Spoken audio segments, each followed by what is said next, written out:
Avant de parler de prix, il faut parler de valeur. Le prix, c'est un chiffre.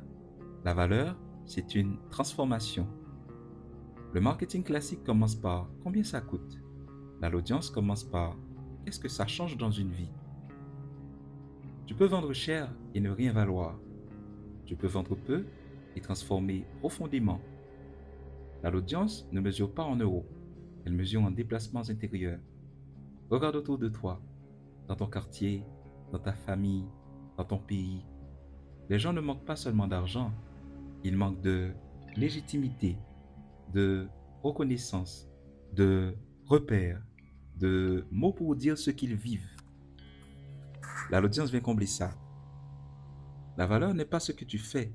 La valeur, c'est ce que ton passage laisse. Tu ne vends pas une formation, tu rends quelque chose visible, une compréhension, un regard, une manière de se tenir dans le monde. Toute activité économique repose sur une question invisible. Pourquoi cette parole mérite-t-elle d'être écoutée? Tant que cette question n'est pas traitée, le prix est arbitraire.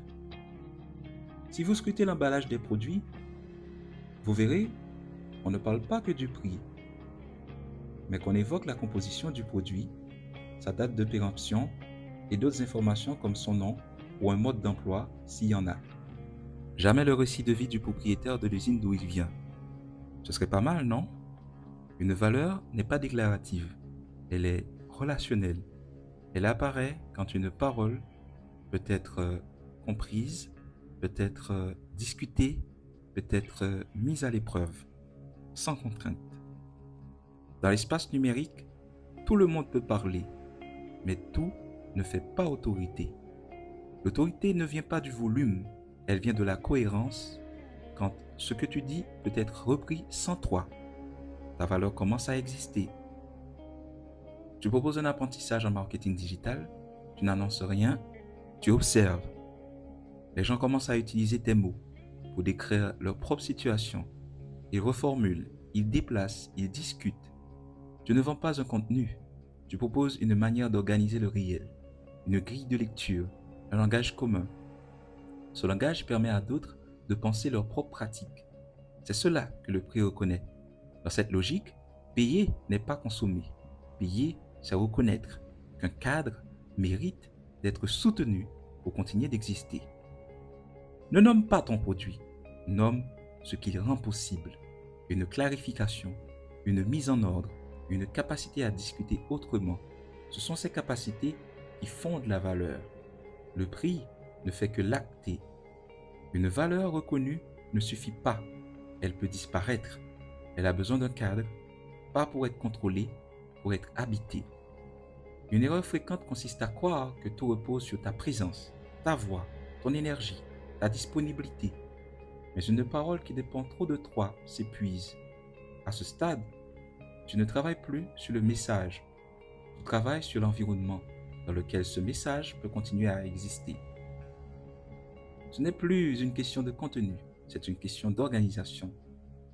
Tu as produit des vidéos, des audios, des textes. Ils sont compris, ils sont repris, ils sont reconnus. Mais sans structure, ils se dispersent. L'enjeu devient alors comment permettre à quelqu'un d'entrer, de comprendre et d'avancer sans te solliciter. Un espace valable n'est pas une collection, c'est un chemin. Chaque élément doit répondre à une question précise. Où suis-je? Pourquoi suis-je ici?